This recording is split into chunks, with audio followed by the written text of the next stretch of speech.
e graças a Deus. Você pode aplaudir a Jesus? Glória a Deus. Meus irmãos, paz de Cristo a todos. Glória a Deus.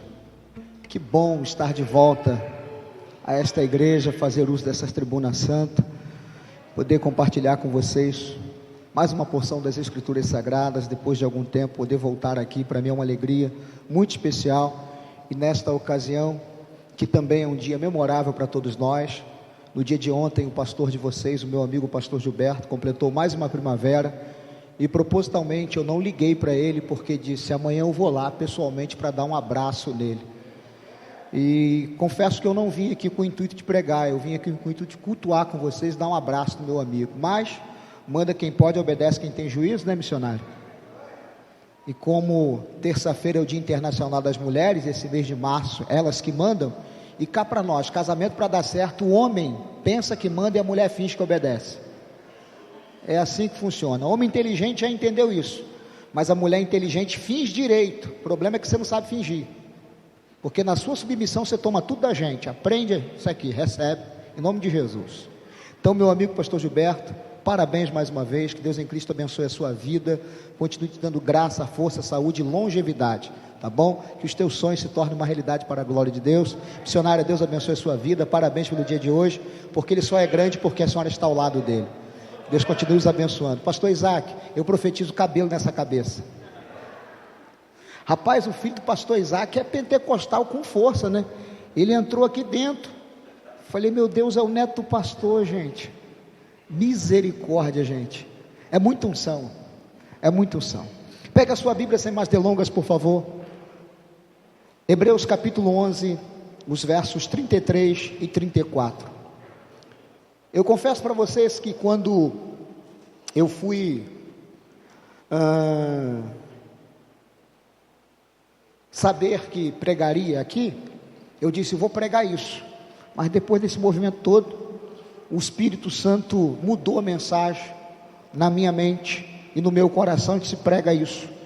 Então, como Ele é o meu dono, é o dono da igreja, a palavra é dEle, a igreja é dEle, o pregador é dEle, então eu vou obedecer a voz dEle, vou pregar o que Ele manda e não o que eu quero. Amém? Capítulo 11 de Hebreus, verso 33 e 34, que nos diz assim: os quais pela fé venceram reinos, praticaram a justiça, alcançaram promessas, fecharam as bocas dos leões, apagaram a força do fogo, escaparam do fio da espada, da fraqueza tiraram forças, na batalha se esforçaram, puseram em fugida os exércitos dos estranhos. Você pode repetir o 33, 34 comigo no 3, vamos lá? 1, 2, 3. Os quais pela fé venceram reinos, praticaram a justiça, alcançaram promessas, fecharam as bocas dos leões, apagaram a força do fogo, escaparam do fio da espada, da fraqueza tiraram forças, na batalha se esforçaram, puseram em fugida os exércitos estranhos. Você pode glorificar a Deus por esta palavra? Podem se assentar, amados. Eu quero chamar a sua atenção para a leitura do texto que nós acabamos de fazer, porque esse texto ele é muito interessante, ele é muito profundo, e eu particularmente extraio dele algumas lições práticas para a minha vida. Se a gente for analisar todo o capítulo de Hebreus, capítulo 11, nos seus 40 versículos, nós vamos perceber que, teologicamente falando, este capítulo é conhecido como a galeria dos heróis da fé, porque nele nós vamos encontrar personagens que marcaram o seu tempo, marcaram a sua época por causa da fé, porque tiveram fé. E a fé foi justamente o que revolucionou, a fé foi justamente o que marcou a vida desses personagens citados aqui em Hebreus, no capítulo 11. E eu quero chamar a sua atenção para isso, porque quando eu cheguei aqui, eu olhei para aquele tema ali, e eu fiquei pensando, transformando a mente, ampliando a visão, baseado em Romanos capítulo 12, verso 2, quando Paulo faz esta recomendação à igreja de Roma, ele está justamente chamando a atenção da igreja, para que a igreja oferecesse a Deus um culto racional, e que não se conformasse com o mundo, mas que na verdade transformasse não o mundo, mas é a nossa vida que deve ser transformada. Quando na verdade Paulo fala de transformação, ele não fala de transformar o mundo, até porque, segundo a Bíblia, o mundo jaz do maligno, mas na verdade, quem deve ser transformado sou eu, quem deve ser transformado é você, é a nossa vida que é transformada. Agora perceba o tema que vocês escolheram, o pastor escolheu para este ano, como meta, como objetivo, transformando a mente e ampliando a visão. E baseado nisso eu quero chamar a sua atenção para a leitura desse texto que nós acabamos de fazer, porque você vai observar no verso 33, que aqui o autor da epístola aos Hebreus, nós não conhecemos o seu autor, é um autor desconhecido. Algumas pessoas costumam dizer que é Paulo, eu não posso afirmar, porque a Bíblia não afirma. Então se a Bíblia não afirma, não sou eu que vou afirmar. Mas considere, esse autor até então, desconhecido aqui, ele está dizendo que esses heróis da fé, alguns deles, na verdade, pela fé, eles venceram reinos, eles alcançaram justiça, experimentaram promessas cumpridas na sua vida. Por quê? Porque eles tiveram fé. E considere isso aqui, porque isso aqui é algo extraordinário, porque a gente precisa entender, gente, que a fé não é aquilo que é visível, tangível, palpável, mas a fé é aquilo que está pujante, latente. Eu não vejo, não sei onde, quando e como, mas dentro de mim há uma certeza, há uma convicção plena, que quem me prometeu é fiel para cumprir as promessas dele na minha e na sua vida. É isso que a gente precisa entender. Ainda hoje pela manhã eu pregava em uma outra igreja, num culto de Santa Ceia, e eu falava para os irmãos naquela ocasião, quando por exemplo você lê o Evangelho de João no capítulo 6, você vai perceber que ali Jesus começa a pregar um discurso mais duro, e por conta desse discurso mais duro, muitos daqueles que se diziam discípulos começaram a debandar, começaram a se afastar. Jesus então vira para os discípulos e pergunta: e vós também não quereis me deixar? E Pedro, tomando a palavra, declarar no verso 68, para quem iremos nós, se só tu tens a palavra de vida eterna? Presta atenção na expressão, ele não está dizendo para onde iremos nós, ele está dizendo para quem, porque o segredo do sucesso em Deus não é saber para onde vamos, mas é saber quem estamos seguindo. Eu vou repetir, o segredo, aleluia, da vida com Deus não é saber para onde vamos, mas o segredo do sucesso da vida com Deus é saber quem estamos seguindo. Considere isso. Muitos na ocasião começaram a debandar, começaram a se afastar, porque Jesus pregava um discurso mais duro. E por que eles estavam fazendo isso? Porque na verdade eles não queriam quem, eles queriam onde, eles queriam um lugar, saber para onde ir. Mas Pedro vai tomar a palavra e declarar: para quem iremos nós? Porque o segredo é saber quem nós estamos seguindo. Se eu sei quem eu estou seguindo, não importa para onde ele vai me conduzir. Pela fé eu posso vencer reinos, pela fé eu vou alcançar e vou viver as promessas dele na minha vida. Eu não sei como você chegou aqui, eu não sei qual é a tua real necessidade, eu não sei qual é a tua luta, mas se você entender e conhecer o Deus que você serve, saber quem você está servindo e seguindo, te prepara. Vai ter mudança, vai ter virada, vai ter transformação, e o nome dele será glorificado na sua vida. Veja isso, porque é extraordinário. Está escrito: os quais pela fé. Então o segredo, gente, é fé. Eu vou repetir, o segredo da nossa caminhada é a fé. Mas perceba que se você observar o verso 1 deste capítulo, você vai perceber que a fé, na verdade, é o firme fundamento das coisas que não se veem, mas a prova e a convicção das coisas que se esperam. Agora veja, fé é firme fundamento, ou seja, aquilo que mantém uma parede ou uma laje de pé é justamente o fundamento, é justamente a coluna. Então se você quer se manter firme de pé, você precisa da fé, porque a fé que te vai sustentar, a fé que vai te manter vivo, firme. Ainda hoje eu conversava com um pastor amigo, e ele começou a contar acerca de algumas pessoas que não resistiram, que desistiram, que fracassaram na fé.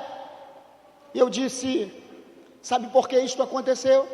Ele disse: por quê, pastor Mário? Falei: isso aconteceu porque elas eram fortes. Como assim, pastor? Isso é um contrassenso. Elas eram fracas. Por isso caíram, por isso não resistiram. Eu falei, não, é o contrário. Elas se avaliavam e se julgavam fortes, porque a Bíblia vai dizer que o poder de Deus se aperfeiçoa na nossa fraqueza. Você só fica de pé quando você admite que é fraco. Eu vou repetir, você só fica de pé quando você admite que é fraco. Aí você busca a força nele, você busca a força em Deus, a graça dele, para que ele possa te sustentar, e a tua fé que te mantém de pé. Ei, fala a verdade. Se você fosse olhar e observar as circunstâncias, nem crente você seria mais. Fala a verdade. O que te mantém vivo na fé, não é a tua força, não tem a ver com você, com o teu intelecto, não tem a ver com a tua força física, com a tua capacidade humana. O que te sustenta ao longo desse tempo é a tua fé em Deus. Eu me lembro no processo em que eu enfrentei, eu me lembro que um dos meus filhos, o caçula, me disse: pai, como é que o senhor aguenta? Como é que o senhor resiste a tudo isso? Como é que o senhor continua pregando, firme e crente? Qual é o teu segredo? Eu falei: sei, mas olha para cá, eu não estou de pé, meu filho, porque eu sou forte. Eu estou de pé porque eu sou fraco.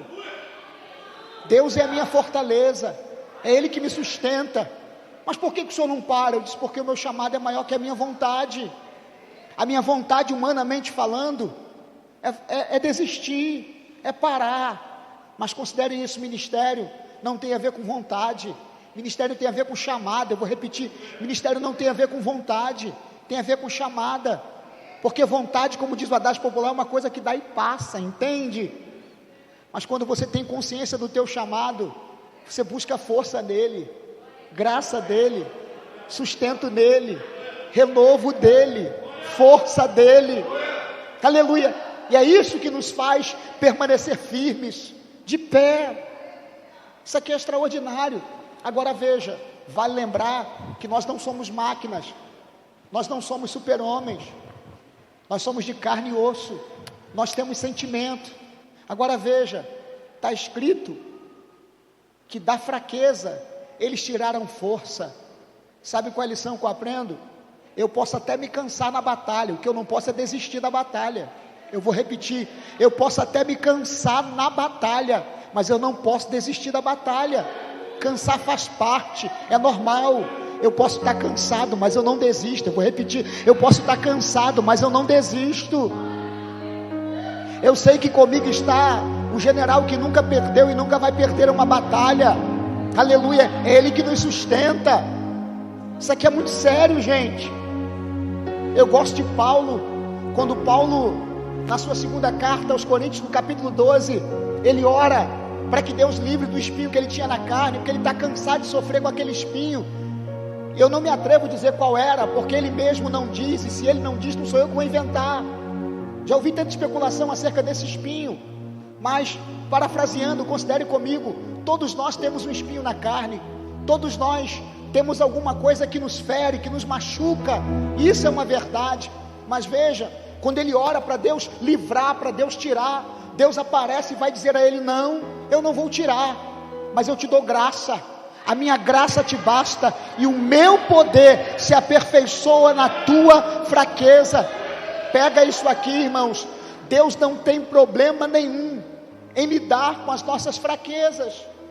Deus não tem problema nenhum em lidar com os nossos conflitos, com as nossas crises. O que Deus tem problema é de lidar com as nossas máscaras.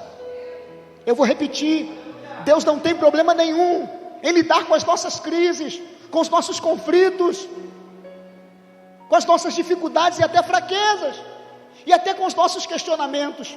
Mas o que Deus tem problema é lidar com gente mascarada, é gente que tenta transparecer uma coisa que não é e nem tem. Mas é maravilhoso quando a gente sem máscara se apresenta diante de Deus: eu estou aqui, eu preciso de ajuda.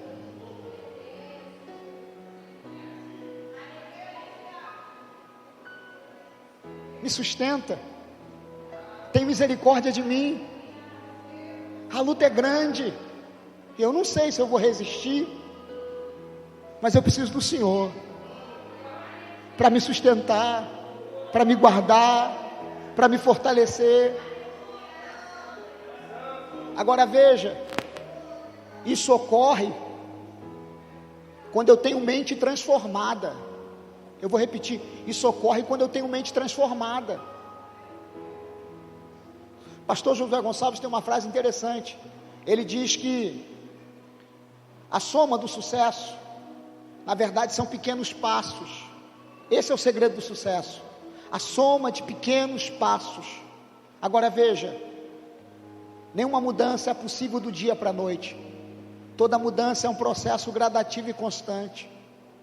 Agora considere, Salomão vai dizer em Provérbios 23:7, que como o homem imagina na sua alma, assim ele o é. O que Salomão quer dizer para nós, é que eu nunca serei grande por fora, enquanto eu for pequeno no meu interior. Porque aqui, é um campo de batalha diário e constante. As maiores batalhas nós travamos na nossa mente. E pega isso aqui, o diabo quer enganar você. Eu vou repetir, o diabo quer enganar você. O diabo não tem o poder de saber o que a gente pensa, mas o diabo sabe que nós somos seres emocionais.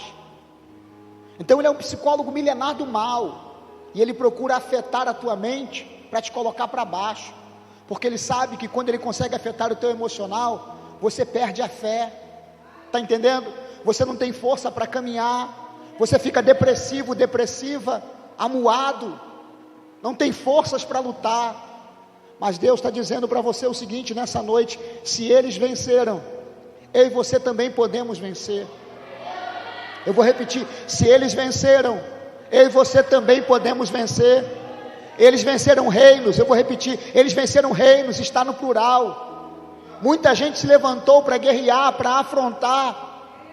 Muitos dessa galeria foram mortos, literalmente falando, perderam a vida, tiraram tudo deles, mas não tiraram a fé. Ei, pode tomar tudo de mim, mas não vão tomar o meu maior patrimônio, que é a minha fé em Deus. Aleluia, é isso que a gente precisa. Então olha para cá, é aqui que você precisa entender que Deus é contigo. E daí que estão criticando você, censurando você, e daí que as pessoas podem ter preconceito contra você, falar mal de você. Ei, o servo não é maior do que o seu senhor. Você não é aquilo que estão dizendo que você é aquilo que Deus diz e a sua palavra diz. E a Bíblia diz que em Deus nós somos mais do que vencedores, por meio daquele que nos amou.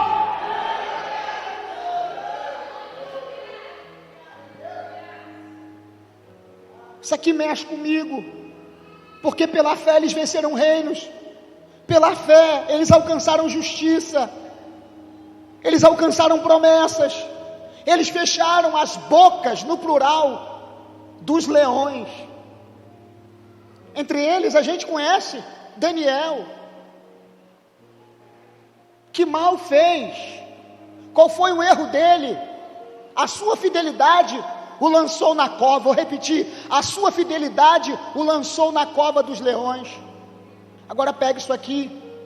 Para muita gente aquilo foi uma covardia, de fato foi, mas considere, o lugar mais tranquilo para Daniel foi a cova, porque os piores leões nunca estiveram na cova. Os piores leões estavam sobre a cova, sentava com ele junto à mesa, dava tapinha nas costas, abraçava, mas queria ver o mal dele. Mas foi na cova, com as feras, que ele conseguiu dormir, ter paz. Agora veja, quando ele foi lançado lá, os inimigos que conspiraram contra ele, acreditavam que aquilo seria o fim.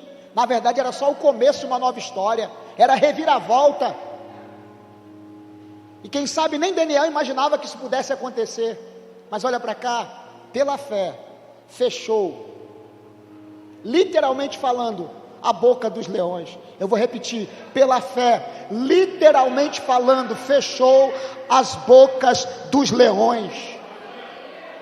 De madrugada o rei levanta e longe grita: Daniel, homem muito amado, quem sabe o teu Deus não pôde livrar você da cova. Do outro lado ele brada e diz: ó rei, viva o Senhor e o meu Deus para sempre. Deus viu a minha inocência e me livrou da cova e da boca dos leões. Bendito seja o nome do Senhor. Eu vim aqui nessa noite profetizar para alguém que tem mão para levantar e boca para adorar, aleluia, que essa cova que te lançaram não será o teu fim, é só o começo de uma nova história. Deus vai dar um reviravolta, esta situação vai servir para testemunho, para algo grande, extraordinário que Deus fará na tua vida. Só quem acredita me dá um sinal que você é crente pentecostal. Abra a boca e adora. Aleluia. Eu creio nisso, irmãos. Eu creio. Veja, apagaram a força do fogo. Entre eles estão os 3 amigos ou companheiros de Daniel: Ananias, Misael e Azarias.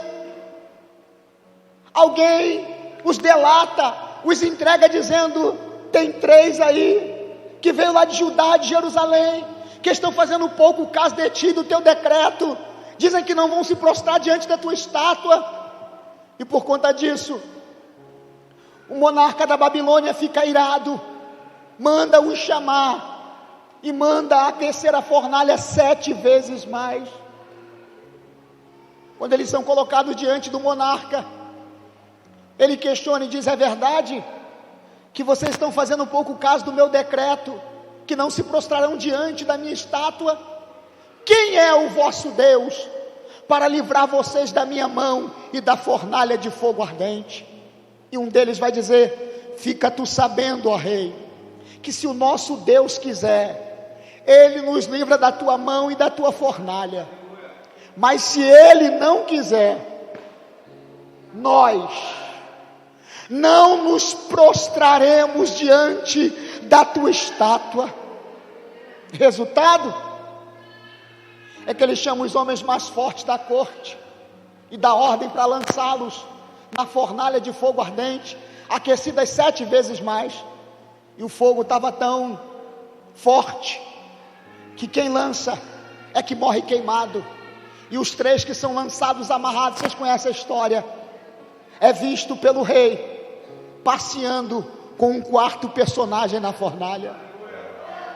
Veja, você sabia que algumas experiências nós só teremos na fornalha da aflição? Eu vou repetir: algumas experiências nós só viveremos na fornalha da aflição, porque foi nessa fornalha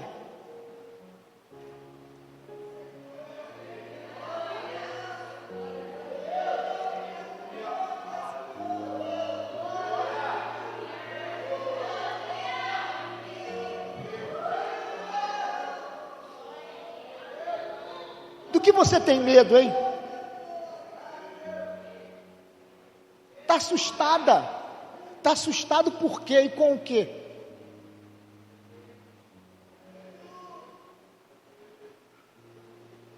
Eu não sei qual é a nomenclatura que você usa para a tua adversidade. Eu não sei se é vento, eu não sei se é deserto, eu não sei se é fornalha, eu não sei se é moenda, mas uma coisa eu sei: não importa a nomenclatura, se Deus permitiu a fornalha um fiel, eu creio piamente que quem permitiu a gente entrar lá por causa da fidelidade é poderoso para nos livrar, não dá, mas dá. Eu creio no que o salmista disse no Salmo 46, a partir do verso 1: Deus é o nosso refúgio e fortaleza, é o socorro bem presente na angústia. Aleluia. Então, em nome de Jesus, para de pensar coisa ruim e começa a pensar, aleluia, que Deus é contigo, que a graça dele te basta, que ele te sustenta, que ele te renova, que ele conhece a tua estrutura, que ele conhece o teu limite e que ele não vai permitir nada além da tua capacidade de suportar. Ei, o Deus que permitiu a prova também pode te dar livramento. O Deus que permitiu a prova mora no futuro e sabe que é necessário isso acontecer para que você possa viver o sobrenatural.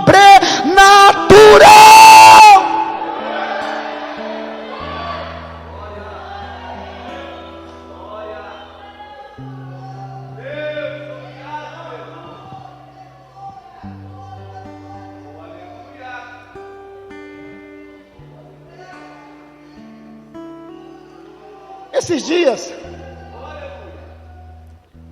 conversando com alguém me disse assim, pastor Isaac, falando sobre José. José só foi vendido porque era metido. Olha que coisa. Se ele não tivesse compartilhado nada com os irmãos, ele teria ficado lá tranquilo. Mas foi abrir a boca, falou demais, foi vendido. Ele não passava de um presunçoso. Eu falei, que Bíblia você está lendo?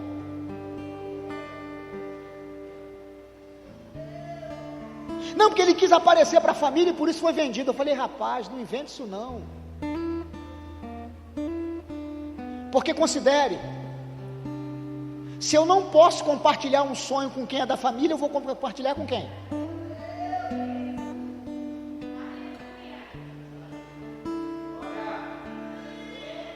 Se eu não posso compartilhar com meu pai, com a minha mãe, com meus irmãos, como foi o caso dele, eu vou compartilhar com quem?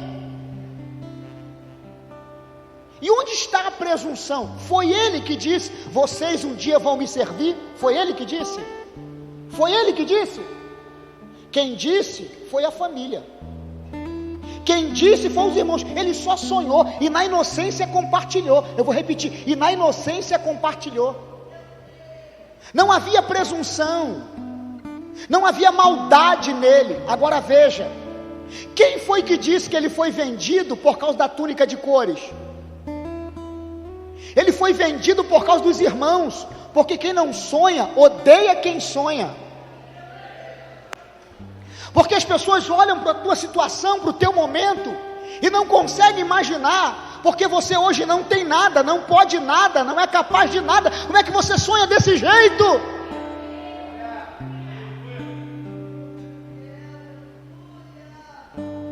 Pastor Gilberto, a nossa amizade já se vai há alguns anos, né?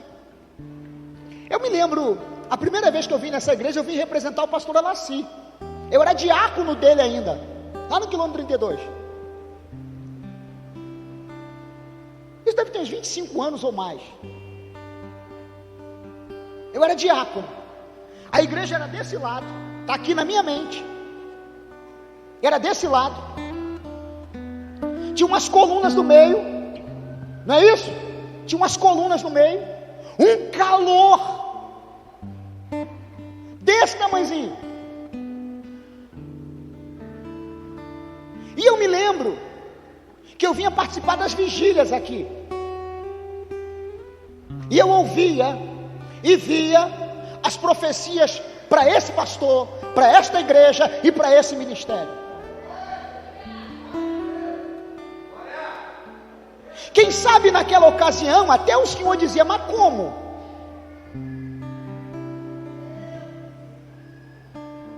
Você esqueceu que quem te deu um sonho e quem falou contigo é atemporal e mora no futuro?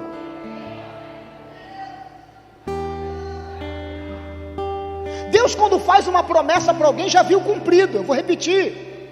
Deus, quando faz uma promessa para alguém, já viu cumprido. Compete a mim acreditar nessa promessa e ir ao encontro dela. Porque quando Deus fala que vai fazer, Ele já viu pronto. Ele já viu a porta aberta, Ele já viu a família salva, Ele já viu o milagre, Ele já viu a faculdade, Ele já viu o emprego, Ele já viu a empresa, Ele já viu o carro, Ele já viu tudo. Quando Deus dá um sonho para José, Deus já estava vendo ele como governador. Entende isso? Só que qual era a situação dele? Ele era o menor da casa, e naquela cultura o menor da casa não tinha muito favorecimento dentro de casa. Isso aqui mexe comigo, sabe por quê? Às vezes Deus faz uma promessa para a gente, e quer ouvir uma verdade? Nem sempre a promessa vai condizer com a nossa realidade, nem sempre a promessa vai condizer com o nosso momento, porque Deus às vezes faz uma promessa tão grandiosa, que quando a gente olha para a nossa real situação, a gente fica se perguntando, mas como?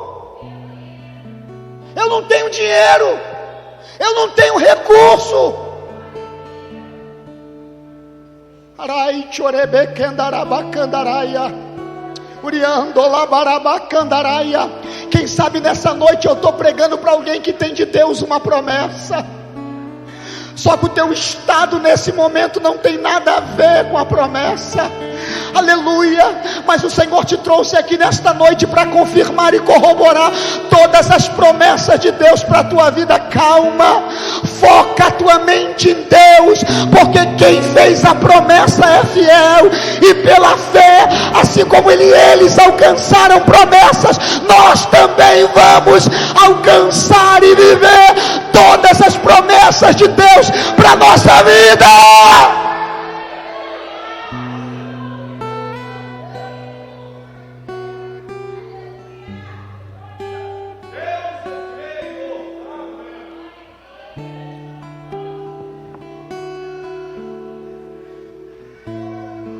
Eu me lembro de Deus falando com Josué, lá no capítulo 6 do livro de Josué. Observa, Jericó cerrou-se, estava cerrada, ninguém entrava, ninguém saía, por causa dos filhos de Israel. Mas olha como Deus disse a Josué: já entreguei a Jericó nas tuas mãos. Como que entregou, Deus? Os muros estão de pé, as portas estão fechadas, é uma cidade, humanamente falando, inexpugnável, ninguém entra aí. Mas olha o que Deus está dizendo: eu já entreguei. Eu vou repetir: eu já entreguei.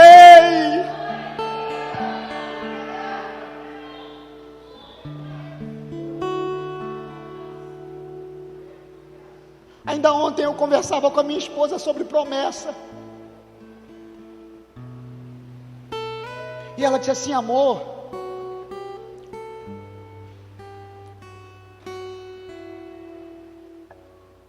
a gente tem promessa, né? Eu falei: temos. E ela disse: quando é que a gente vai viver essas promessas? Eu falei: à medida que a gente vai vivendo.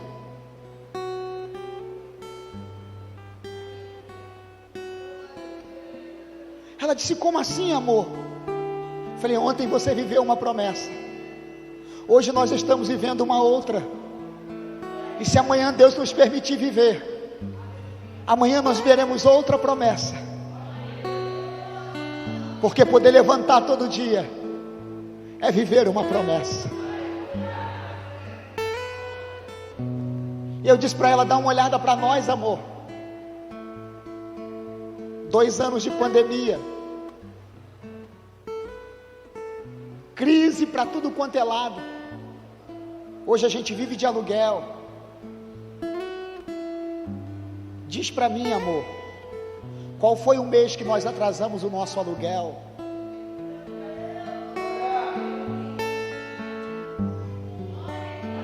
Qual foi o mês, Isaac, que eu deixei de comer? Dá uma olhada, amor. O nosso carro não é novo, mas onde um zero nos leva, ele nos leva. E a gente está podendo pagar, amor. Amor, olha a oportunidade que Deus nos deu de empreender. Eu abri uma loja em plena pandemia, meu amor.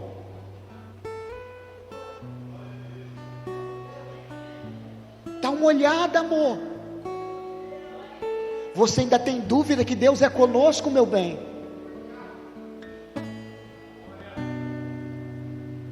Ei, será que é razoável a tua murmuração? Será que verdadeiramente você tem motivos para estar do jeito que está? E eu arrematei dizendo para ela: meu amor,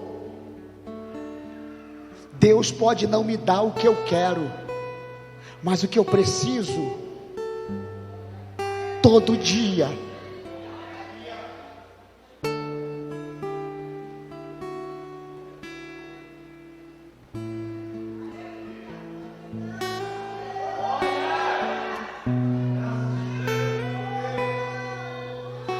Todo dia, amigo, tem. Não tem o que eu quero ainda, mas o que eu preciso, pastorzão, Todo dia tem.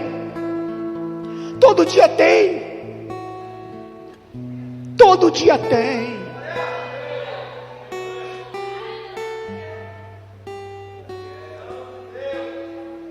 Quanta gente você conhece dessa pandemia que morreu de Covid? Eu contraí, mas estou aqui.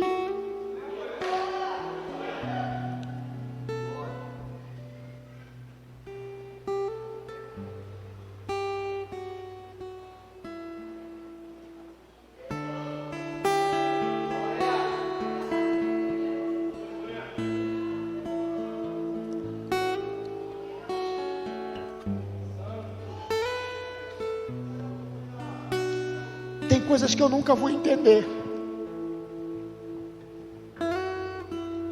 Não sei se quando eu chegar no céu eu vou ter uma oportunidade de fazer algumas perguntas para Deus. Mas aqui na terra eu já cheguei à conclusão que eu não preciso entender nada.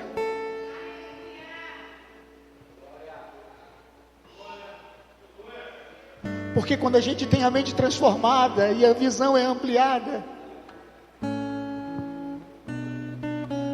a gente entende que todas as coisas cooperam juntamente para o bem daqueles que amam a Deus. Essa porta que se fechou não foi o diabo, foi Deus. Isso que deu errado não foi o diabo, foi Deus. O que você vê como perda, Deus vê como livramento.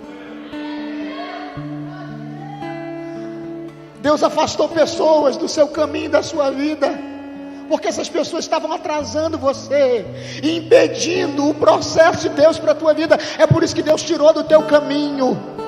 Mas Deus vai colocar pessoas qualificadas, preparadas, que vão te ajudar, que vão acrescentar, que vão somar. Calma, Ele tem o controle, em nome de Jesus. Abre essa mente, aleluia. Pede para Deus ampliar a tua mente, pede para Deus transformar a tua mente, ampliar a tua visão, para que você tire esse pensamento retrógrado, aleluia. Peça para Ele a mente de Cristo, para compreender qual seja a boa, agradável e perfeita vontade do Senhor. Eu não estou entendendo nada, mas eu sei em quem tenho crido. O meu Redentor vive.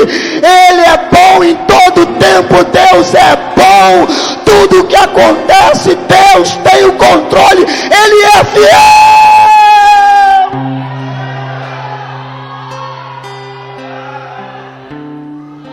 Posso colocar a igreja de pé, pastor?